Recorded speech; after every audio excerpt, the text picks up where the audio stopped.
Hello friends. तर मी आज बनवणार आहे हेल्दी आणि टेस्टी कवठाची चटणी. त्यासाठी मी इथे 1 कांडी लसणाची सोलून घेते आहे. सोबतच मिरच्या पण घ्यायच्या आहे. मी इथे सुक्या लाल मिरच्या वापरते आहे. त्याला आपल्याला देठ काढून घ्यायचे आहे आणि कोथिंबीर पण बारीक कट करून घ्यायचं आहे.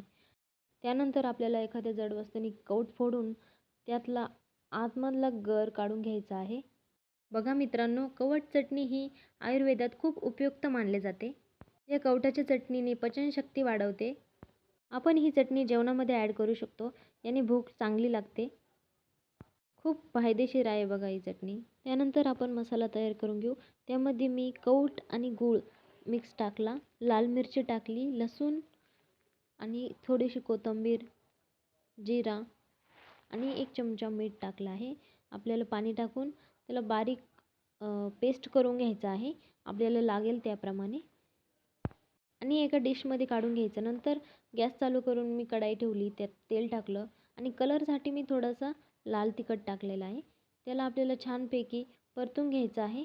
कलर चेंज होईपर्यंत थोडं 3-4 मिनटं तरी परतून घ्यायचं आहे आणि नंतर सर्व करायचं. कवठाची चटणी एकदम टेस्टी लागते बघा. तुम्ही नक्की ट्राय करा आणि कशी झाली ती कमेंटमध्ये सांगा.